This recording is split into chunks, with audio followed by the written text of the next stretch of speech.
전자통신 신부 실습 2주차 수업을 시작을 하도록 하겠습니다. 우리가 1주차에는 전자통신 신부 실습에 대해서 전반적인 내용들을 좀 얘기를 했죠. 우리가 어떻게 수업을 진행을 하려고 하는 것이고 그게 어떻게 됐다. 그리고 그거에 대한 앞으로 진행 사항들 이런 것들에 대해서 설명을 조금 했습니다. 2주차에서는 우리가 그동안에 배웠던 이제 기본 이론들을 한 번씩 이렇게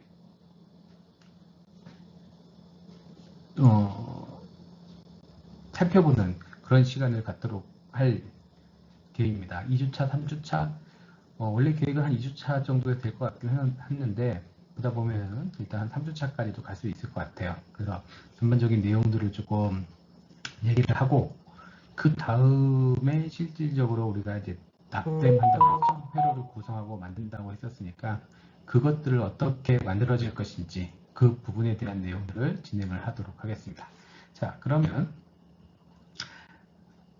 내용들을 한번 살펴보도록 할까요? 지난 1주차에서 봤던 내용들 중에 많은 내용들이 조금 있었습니다. 그래서 그 내용들 중에 중요한 부분들만 조금 살펴서 보도록 할게요. 자, 처음에 이제 우리 전기전자 회로에서 전체적인 기호들 같은 것들을 보겠죠.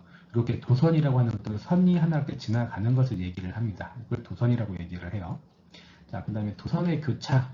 그러니까 도선의 교차라고 하는 것들은 이렇게 십자가 표시로 되어져 있는데 뒤에 도선에 접속하고 교차하고 차이점은 뭐냐? 이 도트, 점이 찍혀져 있느냐, 그런 차이점이 있다라고 얘기를 했습니다. 꼭 기억을 하세요. 그래서 보면, 자, 교수님 지금 보이나요? 화면상 밑에 아래 교수님 그 그림을 좀 보세요. 동영상을. 밑에 나오는데, 동영상인데, 이렇게 하지 말고, 좀 바꿔볼게요. 자, 요 빨간색하고 검정색하고 펜 보이죠? 검정색하고 펜들이. 자, 이 상태가 그대로 돼 있으면 이게 뭘까요? 도선의 교차일까요? 접속일까요? 여러분들 지금 현재 상황에서는 잘 보이지 않죠? 요거를 이렇게 돌리겠습니다. 이렇게. 그대로 돌린 거예요. 그럼 어떻게 돼, 이게? 중간에 비어 있잖아. 빨간색하고 검정색하고 중간에 붕 떠 있죠? 요게 교차입니다. 교차. 그러니까 위아래로 연결되어져 있잖아요. 것들. 근데 도선의 접속이라고 하는 건 뭐냐? 요거죠. 이거. 도선의 접속이란 앞에서 봤을 때 십자가처럼 똑같은데, 자, 옆에서 돌려서 봤을 때는 두 개가 붙어 있습니다. 이게 교차예요. 이게 접속입니다. 접속. 이게 붙어 있는 게 접속이고, 이렇게 있는 게 교차고. 그래서 우리가 이제 보통 이제 이런 것들은 3차원적으로 표현이 되는데 2차원적으로는 표현을 할 수가 없잖아요. 그래서 교차와 접속이라고 하는 것들을 뭘 가지고 표현한다? 이 앞에 있는 도트를 가지고 표현들을 한다. 도트. 그러면 교수님, 도선의 분기는 뭐예요? 분기. 도선의 분기라고 하는 것은 이렇게 된 거겠죠? 그러면 예, 검정색 선이 지나가고 이렇게 선이 들어가겠지. 이렇게. 이게 보이려고 하는지는 잘 모르겠는데 한번 볼게요. 이렇게 됐다고 생각을 하면 돼요. 이게 도선의 분기예요. 근데 이게 이렇게 해서 붙어져 있는 것도 똑같겠죠. 이렇게. 검정색에 이렇게 붙어져 있는 것도 도선의 분기가 될 겁니다. 이 손들. 표시가 들려나? 구분이 들리는지 모르겠는데. 이렇게 붙어져 있는 거. 이것도 도선의 접촉이에요. 이렇게 붙어져 있는 거라고 생각을 하면 돼요. 똑같이 길이 이제 갈라져 있는 그 모양을 가지고 있죠. 그리고 자, 접지 케이스하고 케이스 접지하고 대지 접지하고는 교수님이 지난 시간에 얘기를 했죠. 우리가 다 하나로 묶어서 땅 속에다가 집어넣느냐 안 집어넣느냐 그걸 가지고 얘기를 했었고요. 자, 직류와 교류 AC와 DC 차이는 이렇게 우리 건전지 표시가 있는 것들은 DC고 물기의 모양이 들어가 있는 건 교류를 표현을 한다 라고 얘기를 했고요. 자, 콘덴서 캐패시터인데 우리 그 고정값들을 가지고 있는 것들을 표현들을 합니다. 고정값들. 그래서 이렇게 표현도 되고요. 중간에 이렇게 하나는 일자로 되고 하나는 이렇게 라운드를 꺾어놓은 것들이 있어요. 그래서 라운드 꺾어놓은 것들이 대부분 이제 마이너스 쪽을 표시를 해줘요. 그래서 극성이 없을 때는 그냥 쓰면 되긴 하지만 극성이 들어가야 되는 부품이 들어간다 그러면 이렇게 꼭 극성을 제일 좋은 거는 제일 좋은 거는 이렇게 플러스 마이너스 이렇게 써주면 제일 좋게 하겠는데, 만약에 극성 표시가 안 돼 있다 그러면 이렇게 되어져 있으면 이쪽이 플러스고 이쪽이 마이너스구나 라고 생각을 하면 돼요. 자, 그 다음에 가변 콘덴서. 가변 콘덴서는 값들이 바뀌는 거라고 얘기를 했습니다. 이 가변 콘덴서는 항상 어떻게 돼 있어요? 화살표로 이렇게 값들이 바뀌는 것도 표시가 되어져 있다. 자, 전액 캐패시터는 차이가 뭐가 되냐면, 잘 기억을 하면, 이 값은 극성이 있다. 오케이. 극성이 있다. 그래서 극성이 있기 때문에 플러스하고 마이너스하고 표시를 해준다. 자, 인덕터는 이렇게 생겼습니다. 그냥 코일로 이렇게 감아놓는 것처럼 생겼고요. 자, 가변 인덕터는 이렇게 값들의 화살표 표시가 되어져 있고요. 잠깐 이 화면을 좀 치우겠습니다. 다음, 전압계는 직류전압계와 교류전압계가 있다. 직류전압계는 이렇게 V라고 표시를 해주고 여기다가 일자로 이렇게 DC 특성을 이렇게 표시를 해주면 되고요. 교류전압계는 V 표시에다가 이렇게 물결 모양 표시를 넣어주면 얘가 교류전압계입니다. 그러니까 직류와 교류를 구분할 수 있겠죠. 자, 다음으로 이제 저항 부분을 좀 살펴보도록 하겠습니다. 저항은 크게 고정저항하고 가변저항으로 나눠져요. 고정저항하고 가변저항. 그래서 기호로 보면 이렇게 요철모인이 전류가 지나가는 것을 방해하는 것으로 볼 수 있는 이런 모양들을 가지고 있고요. 가변저항은 값들이 변한다. 화살표 이렇게 표시를 해줍니다. 일반적인 것들은 이렇게 화살표로 위쪽으로 올라가는 것을 가장 기본적으로 설정을 하게 되어져 있고요. 그 다음에 아니면 이렇게 값들을 변경을 할 수 있도록 만들어주는 상황들도 있습니다. 자, 다음으로 이제 전류계입니다. 전류계는 앞장에서도 같이 할 수 있겠죠. 그래서 A라고 하는 전류를 측정해 주는 거에다가 밑에 바로 거주면 직류전류계, 이렇게 물결 모양으로 들어가 있으면 교류전류계, 이렇게 볼 수가 있습니다. 자, 그 다음에 다이오드는 정류 다이오드 또는 건파 다이오드. 얘는 일반적으로 다 동일한 겁니다. 쉽게 말해가지고 우리가 알고 있는 실리콘 다이오드나 그 다음에 뭐였죠? 실리콘 말고 게르마늄 다이오드나 이런 것들을 그냥 다 일반적으로 정류 다이오드, 건파 다이오드라고 하니까 이 기호상으로 보면 되고요. 얘 같은 경우에는 이렇게 화살표 모양이 있는 쪽이 P형, N형이죠. Pn 또는 플러스, 마이너스 이런 식으로 표현을 하죠. 자, 그다음에 발광 다이오드, 빛이 나가는 그런 발광 다이오드를 표현을 해주는 것들은 이렇게 표현들을 해줍니다. 동그라미 다이오드의 동그라미에 빛이 바깥으로 나간다. 그 다음에 제너 다이오드, 우리 정전압 다이오드를 1학기 때 배웠었죠. 그래서 이 다이오드에 이렇게 물결 모양으로 이렇게 딱 제어해주는 이것들을 뭐라고 그러냐면 정전압 다이오드라고 얘기를 합니다. 자, BJT, TR, 트랜지스터는 딱 한 가지밖에 없어요. BJT라고 얘기를 합니다. BJT. 이 BJT는 종류가 두 종류밖에 없습니다.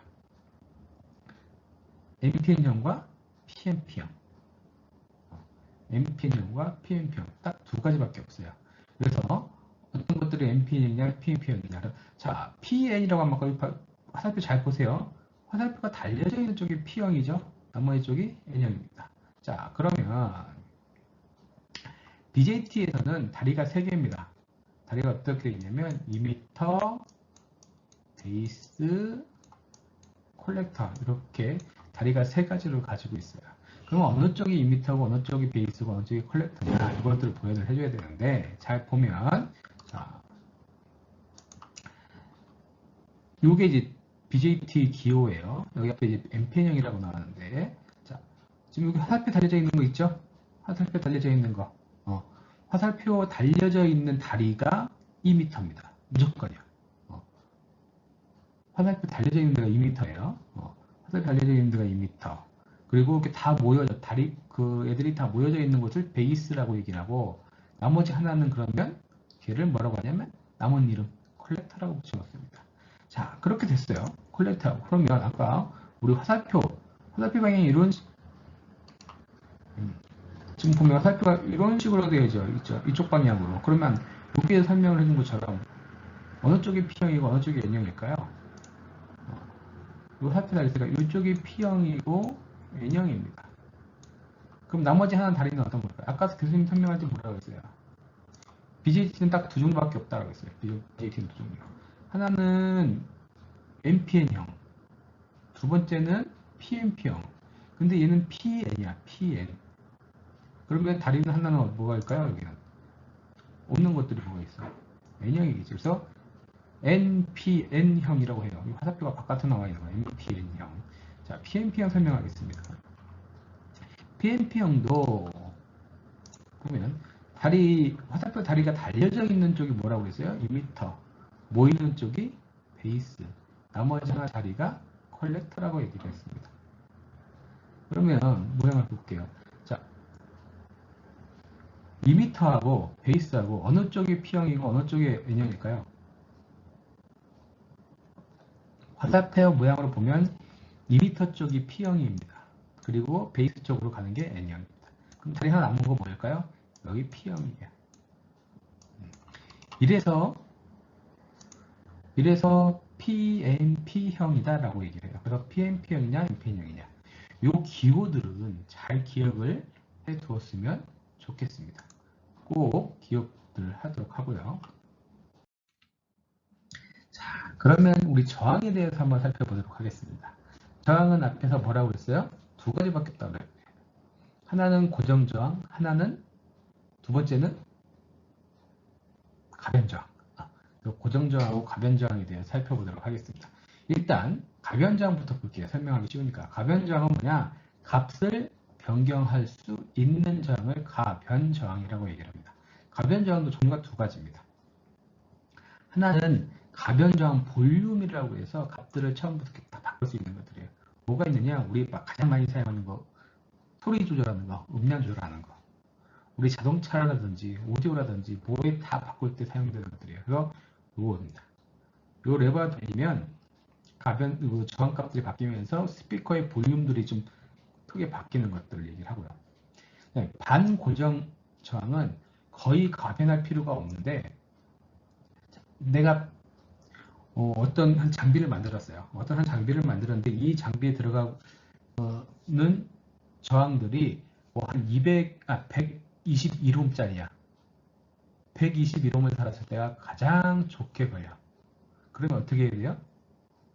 120옴 만들어야 되나? 근데 121옴을 못 만들어. 만들 수가 없잖아요. 121옴을. 그래서 이런 가변저항을 달아놓고 이거 써봤잖아요. 이 앞에다 십자가 드라이버로 돌려가지고 값들을 고정을 시킵니다. 고정을 시켜요. 그래서 만들어. 근데 얘가 스프링식으로 이렇게 얘가 스프링식으로 만들어져 있어가지고 얘가 점점 시간이 지나면 풀립니다. 그럼 어떻게 하냐면 여기다가 본드, 이 색깔이 잘 보일까요? 여기다가 본드 같은 걸 이렇게 덮어 놓습니다. 뿌려요. 그러면 얘가 풀리질 않겠지. 풀리질 않아. 그래서 보통 시간이 한참 지난 뒤에, 뭐 한 10년이 건재 뒤에, 이제 수리 보수한다고 그래요. 유지 보수한다고, 특성을 한다고. 근데 값들이 조금 풀린 것 같아. 그러면 어떻게 하냐? 얘를 제거를 합니다. 그래가지고 다시 드라이버로 맞춰줘요. 그런 다음에 다시 고정을 시키면 돼요. 근데 교수님 이거 떨어져요? 그러면 떨어집니다. 떨어진다는 것보다는 납땜이 이 다리 밑에가 이 다리들이 납땜이 되어 있다 보니까 고정이 되어 있잖아요. 그래서 드라이버를 가지고 요거에다가 십자 드라이버를 넣고 살살살살 힘을 돌려가지고 망가지지 않게 돌리면 얘가 본드가 이렇게 접착되어 있는 것들이 떨어져가 이렇게 돌아가요. 그래가지고 하는 방법이 있고, 아니면 우리 실리콘 테이프 비슷한 것들 있어요. 요즘에 나오는 것들은 실리콘 글루건 같은 거, 글루건 같은 걸로 싸가지고 여기다가 뿌려줘요. 그래서 그렇게 고정시켰다가 나중에 수정해야 될 거 있으면 그거 떼가지고 한다거나 이런 식으로 해서 진행을 하고 있습니다. 그렇게 해서 이제 가변 저항도 사용하고 있고요. 고정 저항은 크게 권선 저항, 시멘트 저항, 홀 저항, 카본 피막 저항, 금속 피막 저항 이렇게 되어져 있어요. 일단 권선 저항 같은 경우에는 안정성이 상당히 좋은 것들에서 사용들을 하고 있습니다. 그래서 잘 보면 이게 저항이거든요. 근데 여기 사이에 와이어 이렇게 감아 놓은 것들이 보입니까? 와이어 선들을 이렇게 감아놨어요. 그래서 이것들을 권선 저항이라고 얘기를 하고, 얘는 시멘트 저항입니다. 시멘트에다가 해놓은 거예요. 시멘트를 어떻게 섞느냐에 따라서 저항값들이 바뀌고 하는 그런 부분들을 가지고 얘기를 할 겁니다. 우리 그 전기 쪽 하는 친구들은 그런 것들을 많이 볼 텐데, 애자라고 하는 게 있어요. 애자. 그 애자라고 하는 게 뭐냐면, 그 전기선이 이렇게 지나가면, 이 전기선이 전봇대하고 쇼트가 나지 말라고 이렇게 하얀 걸로 이렇게 올려놓은 게 있어요. 요 하얗게 올려놓은 것들 애자라고 하는데, 이게 보통 시멘트나 세라믹이나 이런 것들로 이렇게 되어져 있어요. 그래서 그걸 통해 가지고 뭐 하지 않게 돼 있어요. 전봇대를 보기 거의 힘들죠.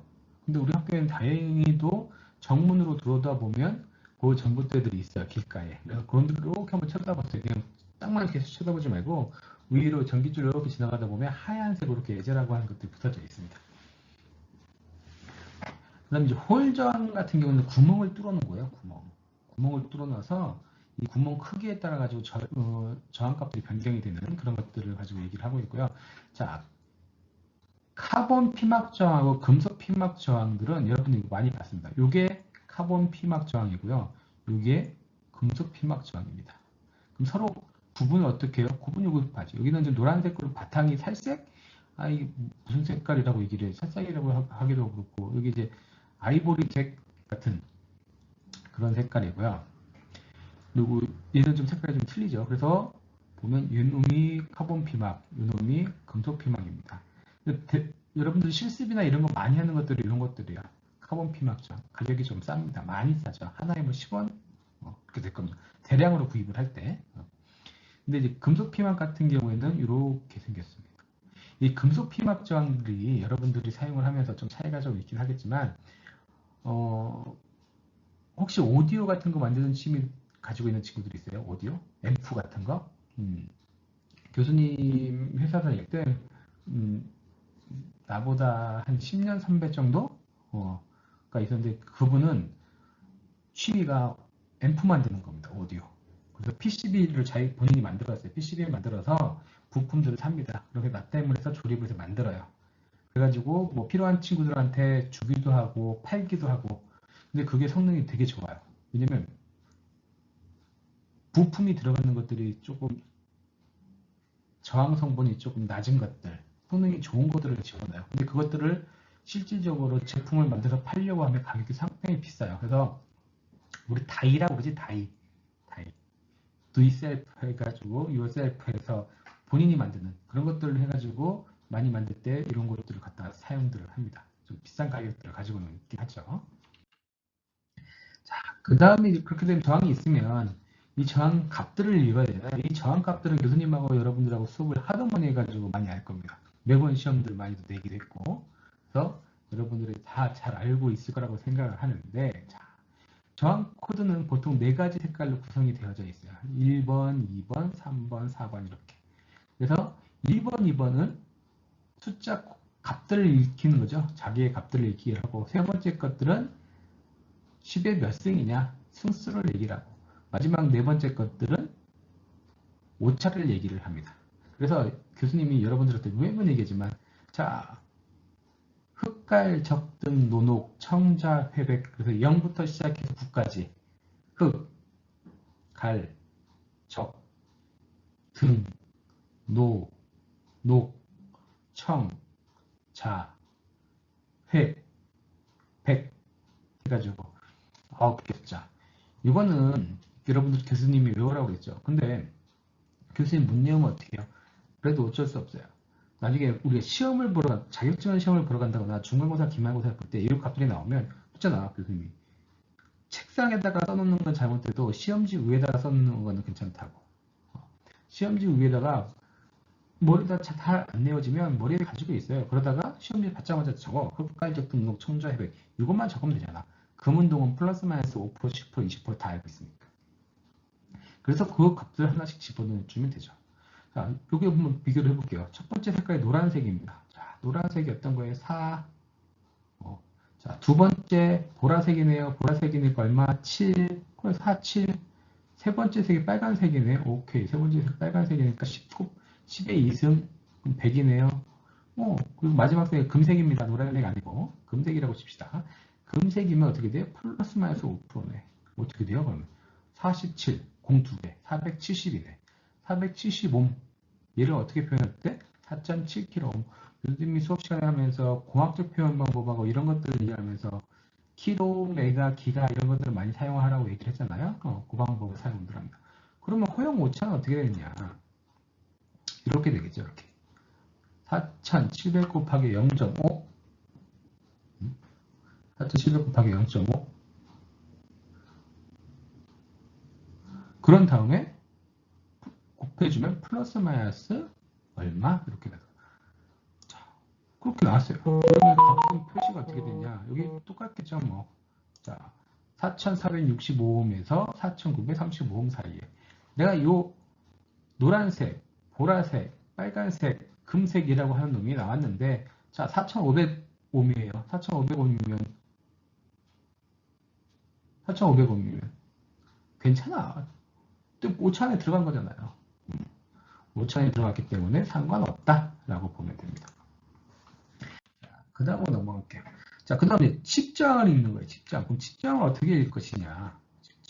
칩장은 숫자 코드 그대로 읽으면 됩니다. 숫자 코드 그대로. 얘 얼마예요? 331이라고 했죠? 331 그대로 읽습니다. 어떻게 읽느냐? 앞에 두 자리는 그냥 숫자, 세 번째 수는 승수를 이해합니다. 제곱, 등. 그래서 자, 101이라고 하면 10 곱하기 10의 1승입니다. 204면 20 곱하기 10의 4승. 760이면 76 곱하기 10의 0승. 10의 0승이면 얼마야? 1입니다. 그래서 76억 이렇게 되는 거예요. 그러면 우리 그림에 나와 있는 것처럼 331옴이면 어떻게 될까요? 331옴. 331옴이면 33 곱하기 10의 1승. 얼마? 335. 그렇지, 335. 이렇게 표현돼요. 자, 그러면 5.60 같은 경우에는 어떻게 표현할까요? 5.60. 5.60 같은 경우에는 그냥 점 찍은 데다 R 집어넣어주면 돼요. R. 그래서 5R6 이렇게 표현들을 해줍니다. 점이 찍혀져 있으면 무조건 R로 표시를 하라. 그렇게 되면 표현들을 할 수가 있다라고 보면 됩니다. 자, 다음은 캐패시터 콘덴서에 대해서 살펴보도록 하겠습니다. 캐패시터 콘덴서라고도 하고요. 전하를 축적하는 장치입니다. 그러니까 부품인데 전하를 축적하는 거야. 전하를 축적하는 거. 그러니까 보통 보면 우리 충전기라고 하는 거지. 충전기. 충전기라고 하는 것들이 캐패시터들로 구성이 되어져 있다라고 보면 거의 유사하게 됩니다. 그래서 어떻게 되느냐? 유전체 사이에 플러스 마이너스를 가두는 거예요. 전극이 두 개. 이 그림을 한번 볼게요. 위에 있는 전극하고 아래에 있는 전극이 있어요. 그러니까 전극판입니다. 위에 있는 전극판을 플러스, 아래에 있는 것들을 마이너스 이렇게 가지고 두 개로 중간 사이에 어떤 물질을 집어넣어서 가두는 거예요. 이 물질을 뭐라고 하냐면 유전체라고 합니다. 이 유전체는 유전율이라고 하는 물질을 가지고 있어요. 그러니까 자기가 고유의 전기를 가질 수 있는 비율을 가지고 있어요. 그리고 이게 면적입니다. 가로 곱하기 세로에서 면적이 있고 이 전극과 전극 사이에 이 간격을 D라고 놔요. 그렇게 보면 전극하고 유전율이 그러니까 전극이 넓을수록, 전극의 면적이 넓으면 넓을수록 유전율이 높으면 높을수록 이 캐패시터의 값은 더 커집니다. 다만 이 전극 간격 D, 간격이 작으면 작을수록 간격이 넓어지면 그 캐패시터 값이 작아져요. 양쪽에서 이렇게 당기는 힘들 이렇게 있을 때는 좀 세게 갇히는데 멀리 있으면 그 힘이 모자라 가지고 갇히는 힘이 적어져 가지고 값이 작아집니다. 그래서 얘를 뭐라고 하냐, 충전할 때 단위로 뭐라고 하냐면 페럿이라고 그래요. 페럿. F, 페럿이라고 얘기를 하고. 그래서 기본적으로 쓰고 있는 단위는 마이크로 페럿, 피코 페럿 이렇게 사용들을 합니다. 두 가지를 사용을 해요. 마이크로 페럿, 피코 페럿. 마이크로는 알겠지만 10-6승이고 피코는 10-11승을 가지고 얘기를 하죠. 자, 이 놈은 직류로 놓고 보면, 자, 직류하고 교류 놓고 볼게요. 직류로 놓고 보면 전류가 차단이 됩니다. 우리 캐패시터 기호가 이렇게 생겼어요. 중간에 끊겨져 있어. 전류가 룰루랄라 하고 직류가 쭉 지나가. 막혔네. 못 갑니다. 근데 교류라고 하는 놈이 희한해요. 교류라고 하는 놈은 이렇게 이제 가겠죠. 근데 교류라고 하는 놈은 사인 함수로서 물결 모양으로 가지고 있죠. 자, 여러분들도 그 얘기를 하는데 우리 바닷가 같은 데 가가지고 파도를 천천히 이렇게 흔들고 있으면 뭐 튜브나 이런 거 타가지고 가만히 이렇게 있으면 안정적으로 있죠.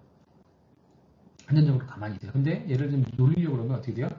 파도를 많이 치게 막 누르면 얘가 출렁출렁 그러다가 튜브가 훅 하고 뒤집어집니다. 그래서 교류가 많이 타고 들어오면 얘가 어느 순간에는 안 넘고 버티다가 어느 순간에 휙 하고 넘어가요. 그런 다음에 다시 이렇게 사인처럼 넘어가.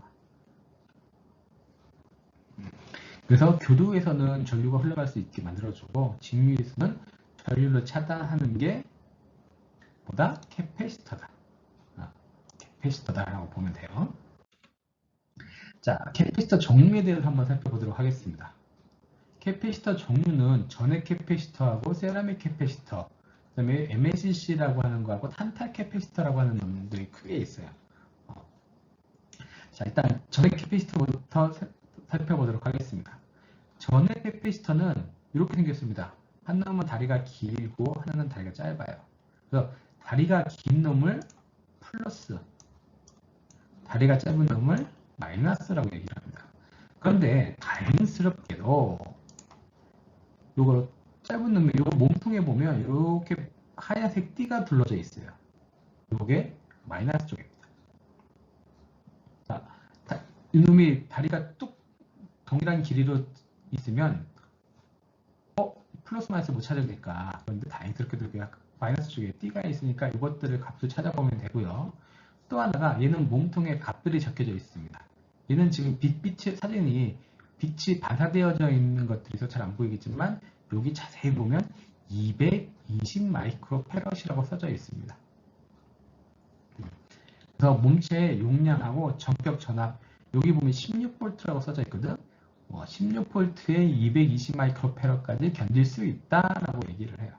이 플러스하고 마이너스 사이에 아까 얘기했듯이 그 사이에 유전체가 들어있습니다. 유전체. 그래서 혹여나 요즘에는 그런 게 없는데 뭐 전자제품 중에 붕 하고 터져서 뜯어보면 여기에서 유전체가 흘러나와가지고 끄적끄적한 것들이 밑에 보드나 이런 거에 딱 붙어져 있는 경우도 있습니다. 꼭 어떤 거냐면 여러분들 꿀 흘러가지고 굳어 있는 거 있잖아. 그런 것처럼 꾸덕꾸덕하게 되어 있어요. 아니면 송진 굳어져 있는 것처럼 그렇게 되어져 있습니다. 자, 그 다음 나와져 있는 게 세라믹 캐패시터입니다. 세라믹 캐패시터는 유전율이 큰 걸 가지고 사용들을 해요. 특성이 좋습니다. 그리고 극성이 없죠? 이렇게 표시가 이렇게 되어 있어요. 극성이 없어요, 얘는. 다만 그러면 값들은 어떻게 표시가 되어 있냐? 이게 몸통에 쓰여져 있다. 몸통에 여기 223이라고 써져 있죠? 그럼 이게 값들입니다. 어떻게 표현하냐면 우리 앞에서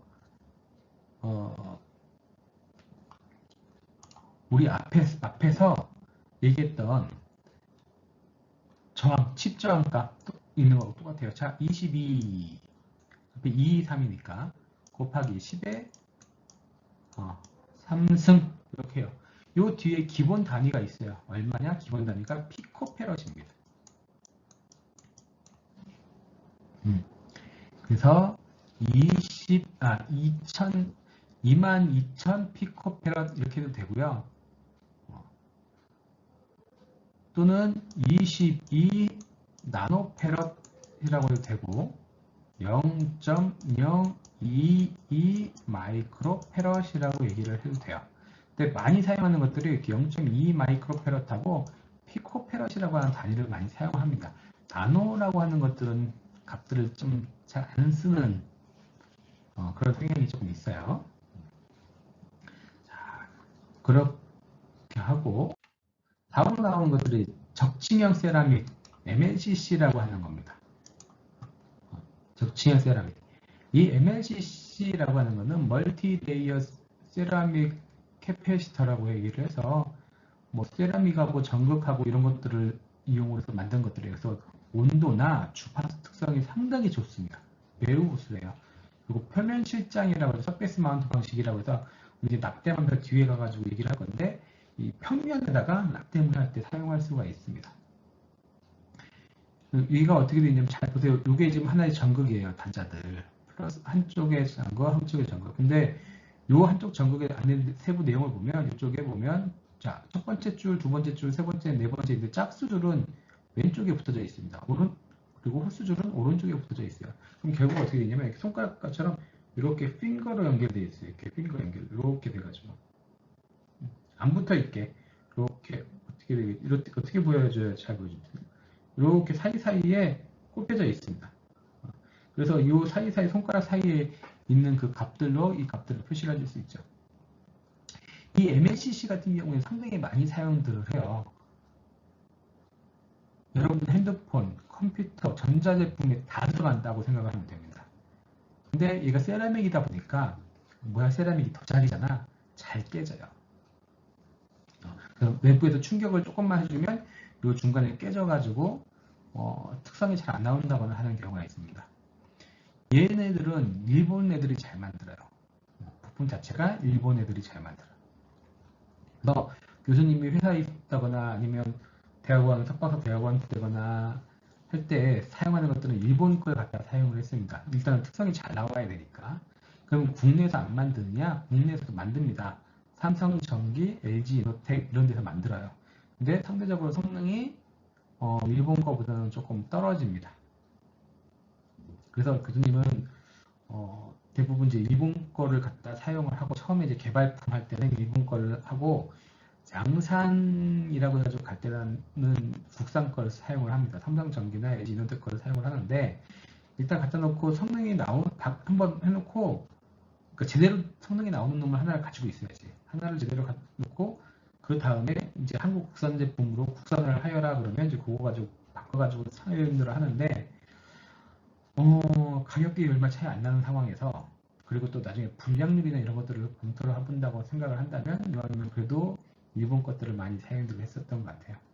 그래서 교수님 얘기죠. 교수님이 개발했던 뭐 레이더 아니면 인공위성 이런 것들은 대부분 다 일제 거 들어갔다고 생각을 하면 됩니다.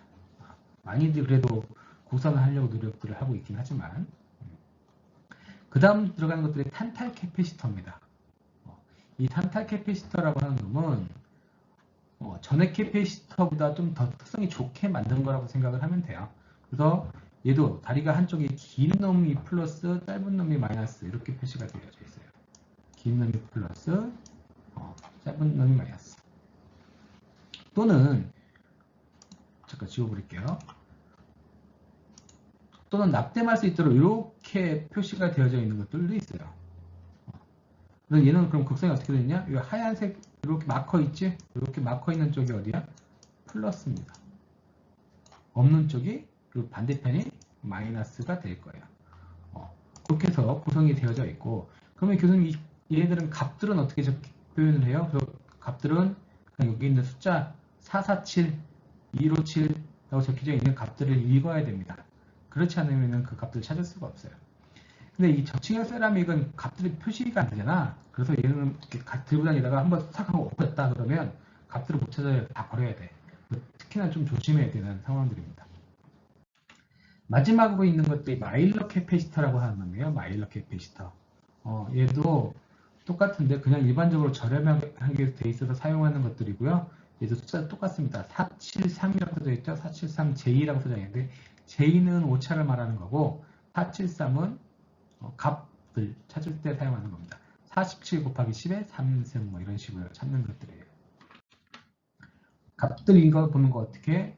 몸통에, 전에 캐피시터는 몸통에 써져 있으니까 크게 고려를 안 해도 되는데, 이 캐피시터 같은 경우, 숫자로 되어져 있는 캐피시터 같은 경우에는 그 값들은 좀 고려를 조금 해야 됩니다. 103, 이미 아까 얘기했죠? 값이라고 처음에 10은, 10은 값, 그다음에 세 번째는 승수 10에 곱하기 3승, 기본 단위는 피코페럿 해서 103 같은 경우에는 만 피코페럿이에요. 만 피코페럿. 만 피코페럿이라고 얘기를 해도 되고, 피코 3개 딱 지우면 뭐가 돼? 나노가 되겠죠. 10 나노페럿이다라고 얘기해도 되고, 또는 0.01 마이크로페럿이다라고 얘기해도 된다라고 했어요. 근데 가장 많이 사용하는 게 단위가 마이크로하고 피코페럿이에요. 그래서 마이크로페럿, 피코페럿하고 많이 사용들을 합니다. 자, 다음 나와져 있는 것들이 이제 104라고 하는 숫자들. 값도 똑같이 읽으면 되겠죠. 뒤에 K나 J는 오차를 얘기를 해요. K나 J는 오차를 얘기를 하는데 이 캐피터 같은 경우에 크게 뭐 오차를 고려도 안 해도 된다라고 생각을 하면 됩니다. 대신에 자 똑같은 건데 M 뒤에 M이라고 하는 오차 범위와 F라고 하는 오차 범위가 있을 때 이때 가격은 F라고 써져 있는 것들이 훨씬 더 비쌉니다. 훨씬 더 비싸요. 그래서 그것들을 체크를 조금 해야 될 것 같고 똑같은 값들인데 똑같은 J라고 써져 있는 쉽게 말해서 104J라고 써져 있는 놈인데 얘가 상용이냐 얘가 군수용이냐에 따라서도 가격이 엄청나게 차이납니다. 군수용이 훨씬 더 비싸다. 그 이유는 뭐? 환경 테스트라고 하는 것들이 있어서 그래요. 진동, 그 다음에 온도 이런 것들 때문에 그렇습니다. 그래서 그런 차이가 조금 있다라고 한번 보면 될 것 같고요. 자, 캐패시터 연결, 직병렬 연결을 합니다. 직렬과 병렬 연결하는 것들에 대해서 잠깐 설명을 좀 할게요. 자, 직렬 같은 경우 연결을 한번 봅시다. 아까 플러스 쪽에 있고 보라색으로 캐패시터 물질이 있고 검정색으로 마이너스 그리고 플러스 그리고 유전체 마이너스. 그럼 얘가 각각선 있다고 했죠? 앞에 게 플러스 마이너스 플러스 마이너스 이렇게 되어져 있으면 자 봅시다. 플러스 마이너스 플러스 마이너스 그럼 플러스하고 마이너스하고 붙어져 있는데 이게 어떻게 돼요? 없어져 그냥. 결국은 어떻게 되겠냐면 이렇게 되는 거예요.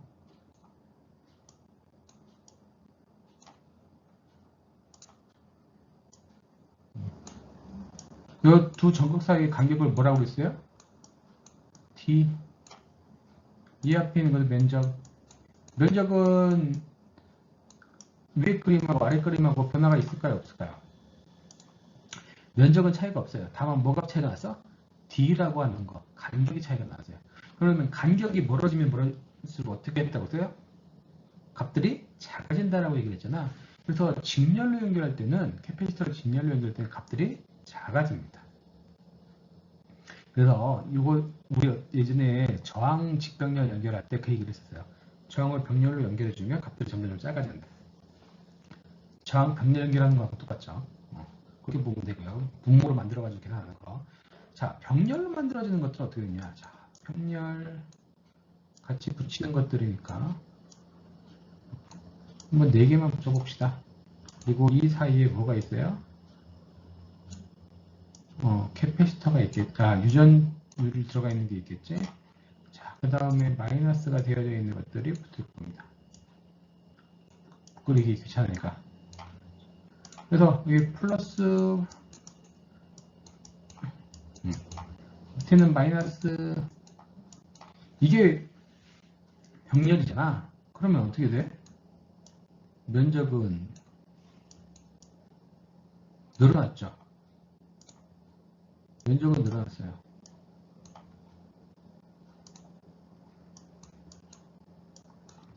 면적 A라고 하는 거는 늘어났죠. 근데 이 사이에 D라고 하는 놈은 일정합니다. 근데 앞에서 얘기하는 것을 똑같이 보면 면적이나 유전율의 유전값이나 이것들이 커지면 값들이 높아진다고 했어요. 커진다고 했어요. 그래서 병렬로 연결되어 있을 때 캐패시터는 그냥 다 더해주면 됩니다.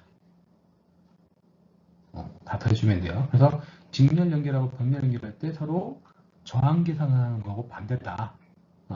저항 계산하는 거하고 서로 반대가 되어져 있다라고 보면 될 것 같습니다. 그렇죠? 이해되겠죠? 그 다음 나온 것들이 인덕터입니다. 자, 인덕터는 코일이라고도 얘기를 해요. 코일. 인덕터는 다른 코일이라고 얘기를 하고요. 그냥 구리선이나 이런 도선 같은 걸 이렇게 감아놓은 거예요. 그래서 이 코일은 만들 수 있어요. 여러분들 우리 모나미 볼펜 있잖아. 이렇게 누르면 용수철 들어가 있는. 그거를 끊어가지고 그 용수철도 이렇게 해서 가지고 있어도 그게 인덕터의 역할들을 해줍니다. 자, 코일은 전류 변화를 억제하는 부품을 가지고 있어요. 능력을 가지고 있고, 얘 용량을 뭐라고 하냐면 인덕턴스라고 표현을 해요. 인덕턴스. 그리고 기호는 L. 단위는 헨리라고 해요. 헨리. 기본 단위는 마이크로 헨리입니다. 마이크로 헨리. 그래서 보통 나노 헨리, 밀리 헨리라고 하는 칩 코일 형태로 어떤 것들을 사용하느냐에 따라서 그 특성들을 얘기를 하게 되고요. 이 캐패시터하고 특성하고 정반대의 특성을 가지고 있습니다. 그러니까 캐패시터하고 인덕터하고는 서로 이렇게 반대야. 하나만 알고 있으면 두 개의 예측을 할 수가 있어요. 이 그림이 일반적인 코일입니다. 인덕터예요. 구리선을 감아놓은 거지. 근데 요놈이 이렇게 돼 있다 보니까 위에다가 예쁘게 하나 이렇게 포장을 해요. 캡을 씌워놔. 이게 이 모양입니다. 그리고 최근에 나오는 것들은 잠깐 양상을 지으면 이렇게 생겼습니다. 요것 같은 경우 지금 앞에서 배웠던 MLCC라고 하는 거로 구별을 안 가죠? 구별이 안 갑니다. 구별이 안 가서 최근에는 이렇게 만듭니다. 한쪽에다가 하얀색인데 한쪽에다가 이렇게 회색으로 색깔을 칠해서 그 구분을 갈 수 있도록. 얘도 값들이 표시가 안 되어져 있기 때문에 엎어지면 몰라요. 그 다음 사용하는 것들이 다 이 안에 이제 코일로 감아가지고 안 보이게 패킹을 해놓은 이런 것들입니다. 그래서 얘는 보면 직류는 우리 코일이 기호가 이렇게 생겼어요. 그래서 직류일 때는 그냥 똑같아요. 도선하고 똑같아요. 선이 지나가는 겁니다. 선이 지나가고 다만 교류일 때는 어떤 값들이 조금 바뀔 겁니다. 그래서 이 캐패시턴스나 저항값도 어떻게 바뀌는지는 뒷장에 가서 따로 설명을 해주고요. 이 인덕터도 똑같습니다. 일본 애들이 잘 만들어요. 특성에. 근데 이 인덕터는 교수님은 국산권 안 썼습니다. 그러니까 왜냐면 인덕터가 좀 비싸요. 캐패시터보다 가격이 비싼데 국내에 있는 것들은 성능이 잘 안 나와요. 확실히. 그래서 쉽게 말해가지고 캐패시터 하나가 한 뭐 30원, 40원 정도 한다 그러면 인덕터 하나는 몇백 원씩 합니다. 그래서 회사에 이 부품 만드는데 하시는 분들한테 가가지고 제가 샘플 좀 주세요 그러면 캐패시터는 샘플 많이 줘요. 저항도 이만큼씩 줘. 막 이렇게 그 박스에다가 자기네들이 딱 만들어가지고 줘요. 그게 뭐 하나 뭐 10원? 뭐 작게 만들면 뭐 1원씩도 들어가고 하니까 그런 것들은 주는데 인덕터는 잘 안 주려고 합니다. 값들이. 그래서 이게 기회가 되면 여러분들 대면 수업을 실습을 할 때 교수님이 가지고 있는 게 있거든요. 캐패시터하고 한번 보여줄게요. 자, 인덕터의 종류에는 여러 가지가 있겠지만 일단 코어 어떻게 그 감겨져 있는 코어가 되어져 있느냐에 따라 쓰는데 얘가 공심 코어라고 얘기합니다. 가운데 아무것도 없어요. 제일 일반적으로 만들기 쉽고 그런 것들이고 그 다음 들어가 있는 게 철심 그리고 페라이트, 자심이라고 얘기를 합니다. 그래서 이 공심 같은 경우는 만들어 놓고 있다가 어떤 이렇게 쇠 봉이 있어요. 두께가. 얘 몇 바퀴 돌리면 값이 얼마나 나오는 것도 있어요. 그래서 이 두께를 갖고 있는데 만약에 외부에서 힘이 쭉 들어가지고 이렇게 찌그러져 아니면 이것들이 좀 간격이 이렇게 줄어들거나 아니면 한쪽이 삐뚤어지거나 그러면 값들이 좀 변경이 있겠죠. 그래서 그런 것들을 방지하기 위해서 이렇게 안에다가 철심을 집어넣는 것들도 있고 이런 특성을 좋게 하기 위해서 페라이트라고 하는 우리 자석 만드는 거예요. 자석 만드는 거에다가 감아놓고 하는 이런 것들도 있습니다. 그러면 얘네들이 훨씬 더 특성이 좋기 때문에 이렇게 만들어놔요. 근데 이놈들은 좀 부피가 좀 크죠. 부피가 크다 보니까 앞에서 앞장에서 봤던 조그만 칩 형태로 만들어가지고 많이들 사용들을 하고 있습니다. 자, 그 다음에 이제 이 동선을 어떻게 선을 감느냐, 도선을 감느냐에 따라서 방법이 나타나는데 일반적으로 감는 것들을 솔레노이드형이라고 얘기를 해요. 이 형태가 솔레노이드형이고요. 이게 트로이달 형태라고 얘기를 해요. 그래서 시작하고 끝나는 부분들이 같이 마주보고 있는 형태.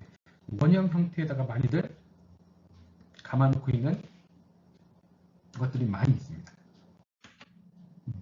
자, 그 다음에 이제 가변형 인덕터하고 칩 인덕터형이 두 가지가 있어요. 그래서 가변형들은 아까 얘기했죠. 이렇게 코일이 있어서 얘가 똑같은 레바를 돌리면 이 원형들이 이렇게 조금 이렇게 줄어든다거나 아니면 이렇게 늘어난다거나 하는 그 값들을 가지고 표현들을 해주고 있고요.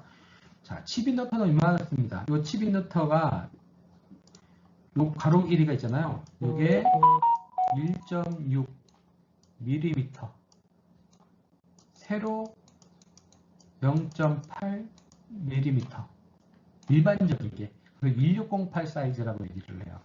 일반적인 게. 이보다 더 작은 것도 있어요. 1005라고 해서 1mm, 0.5mm. 그러니까 그런 놈들이 이렇게 딱 엎어지면 그 값들을 찾을 수가 없어요. 그래서 상당히 조심을 해야 되는 그런 상황들이 조금 있습니다. 자, 그 다음 나오는 것들이 이게 이제 똑같은 칩 인덕터인데 얘도 납땜 맞는 부분이 있고 여기 코일이 보이죠? 코일이 보여요. 코일을 감아서 그 값들을 만들어주고요. 여기에다가 지금 투명하게 되어 있지만 어떤 게 있냐면 우리 쉽게 말해서 글루건 같은 거를 싸가지고 요 코일들이 망가지거나 아니면 풀어지거나 하는 걸 방지하기 위해서 이렇게 만들어 놨어요. 그래서 대신에 납땜할 때 열을 잘못 가해지면 이게 녹아요. 녹아서 요 코일들이 다 늘어붙고 하는 경우도 종종 있습니다. 그런 것들 할 때 조심을 해야 돼요. 그래서 이런 것들은 좀 비싸기 때문에 우리 학생들 실습할 때는 거의 뭐 안 하고요. 되어져 있습니다.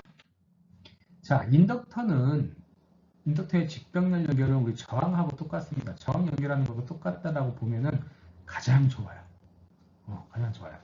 그래서 그냥 일렬로 직렬로 연결되어 있을 때는 더해주면 되고 병렬로 연결되어져 있으면 그 값들을 분모로 만들어서 사용을 해주면 됩니다.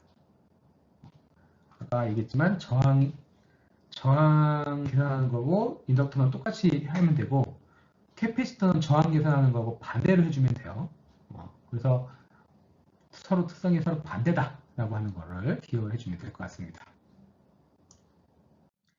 자, 이제 리액턴스라고 하는 놈에 대해서 살펴보도록 하겠습니다. 리액턴스라고 하는 놈은 교류에서 나타나는 저항 성분을 리액턴스라고 얘기를 해요.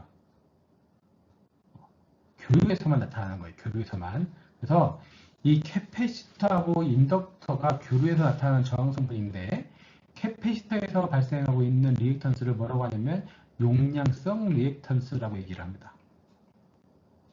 그리고 인덕터에서 발생하고 있는 유도성 리액턴스를 XL이라고 얘기를 해요. 유도성 리액턴스 XL. 그다음에 캐패시터에서 발생하는 리액턴스, 용량성 리액턴스 XC라고 얘기를 하고요. 얘네들의 기본 단위는 옴입니다. 자, 그럼 하나만 물어볼게요. 여러분들 저항 성분이라고 하는 게 뭐라고 했어요? 전류가 흘러가는 걸 방해하는 거라고 얘기했죠? 자, 그러면 우리 저항이라고 하는 거 봤었죠? 레지스터 저항. DC도 얘는 뭐라고 하냐면 레지스턴스라고 합니다.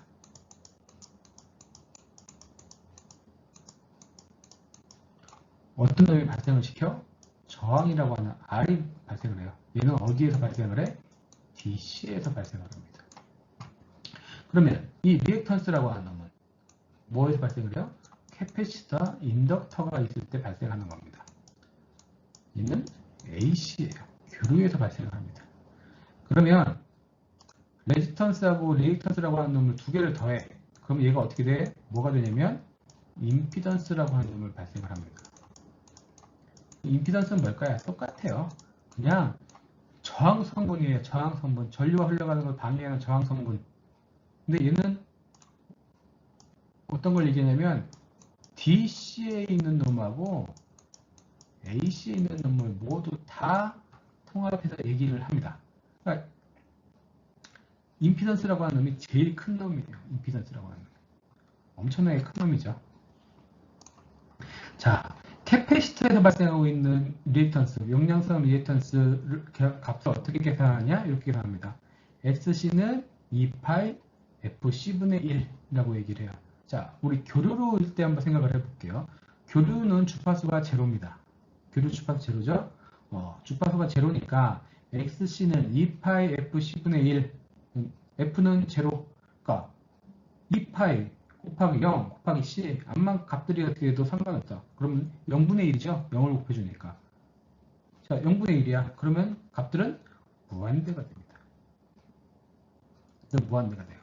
반면에 인덕트에서 발생하고 있는 리액턴스, 얘를 뭐라고 하냐면 유도성 리액턴스라고 해요. 유도성 리액턴스는 XL은 2파이 FL이라고 계산을 합니다. 2파이 FL 2파이 FL 2파이 FL은 어떻게 돼? 이렇게 됩니다. F가 제로야 직류일 때는. 그러면 2 곱하기 0 곱하기 L 하니까 값은 얼마예요? 0이죠. 자, 저항성분이 0이에요. 저항성분이 0이면 전류가 어떻게 될까요? 잘 흘러갈까요? 못 흘러갈까요? 잘 흘러갑니다. 저항성분 잘 흘러가요. 자, 저항성분이 무한대야. 전류가 잘 흘러갈까요? 안 흘러갈까요? 안 흘러갑니다. 그래서 인덕터는 직류일 때는 전류가 잘 흘러가요. 그리고 캐패시터는 직류일 때는 잘 안 흘러갑니다. 전류가 흘러가지 못해요. 근데 교류일 때는 반대가 되겠죠. 교류일 때는 캐패시터일 때는 주파수가 높으면 높을수록 저항값이 작아지기 때문에 전류가 잘 흘러가요. 근데 인덕터는 주파수가 높으면 높을수록 저항값들이 커지기 때문에 전류가 잘 흘러가지를 않습니다. 이런 차이가 좀 있어요. 자, 그래서 RLC를 각각 비교를 하면 앞에서 얘기했지만 임피던스, 리액턴스, 그 다음에 레지스턴스라고 하는 것들이 다 구성을 가지고 있더라. 다시 한번 정리를 하면 리액턴스라고 하는 놈은 주파수 성분이 있을 때의 저항값들, DC상에서 있는 것들은 R 저항, 임피던스는 이때 저항과 리액턴스의 다 합이다라고 생각을 하면 된다라고 얘기를 했죠. 그렇게 얘기를 했고, 자, 저항, 인덕터, 캐패시터의 특성들은 다음과 같이 나열을 해놨습니다. 그러니까 이 표를 한번 보고 쭉 보면은 특성이 그렇구나 라고 보면 될 것 같아요. 자, 임피던스 마지막입니다. 만약에 그러면 회로가 우리 저항값은 계산 하나만 하면 되니까 나올 수 있고, 얘도 하나만 값이 있으면 계산을 할 수가 있어요. 어떻게? XC라고 하는 놈을 가지고 계산을 하면 되죠. XC라고 하는 놈은 어떻게 계산했어? 2파이 F C분의 1이라고 얘기를 했고, XL은 2파이 FL이에요. 요거 가지고 계산하면 돼요. 똑같아요. R과 C 또는 R과 L 이렇게 돼 있을 때 이게 임피던스를 구하여라. 그러면 이렇게 계산하면 됩니다. 루트 R의 제곱 더하기 XC의 제곱. XC는 6값 집어다 주면 되고, XL이 되어 있으면 이렇게 되면 되고. 그래서 만약에 얘가 중간에 이렇게 해서 코일로 이렇게 되어져 있다, L로 되어져 있다 그러면 Z는 이렇게 계산하면 된다. R의 제곱 플러스 XL의 제곱 이렇게 계산하면 돼요. 근데 RLC가 다 있다. RLC가 다 있다. RLC가 다 있다라고 하면은 이렇게 계산하면 됩니다. Z, 임피던스 Z는 루트 R의 제곱 플러스 XL 마이너스 XC의 제곱입니다. 이것들은 크게 뭐 자격증 시험을 본다거나 할 때 값들이 나오는 경우가 있으니까 그것들 참고하라고 같이 표현을 해줬고요. 교수님 이거 원래 여기 하고 뒤에 있는 나오는 내용들이 이제 반도체 우리 지난 학기에 2학년 1학기 때 배웠던 반도체 내용들이 나와서 그 부분들을 언급을 하려고 하다 했는데 시간이 상당히 기네요. 말이 많아서 그런지 모르겠는데 상당히 길어져서 그래서 시간을 못 넘을 것 같아가지고 그 반도체에 되는 부분들은 3주차에 가서 얘기를 하겠습니다. 3주차까지 얘기를 하게 되고요. 그 상태에서 그 다음 이제 끝나는 거 보고 그 다음으로 계속 진행을 하도록 하겠습니다. 우리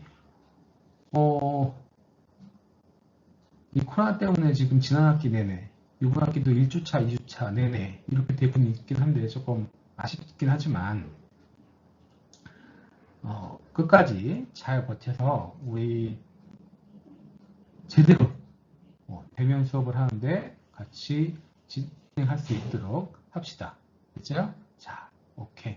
여러분들 수고했습니다. 그러면 우리 다음에 볼 때까지 건강히 잘 지내기 바랍니다. 자, 수고했습니다.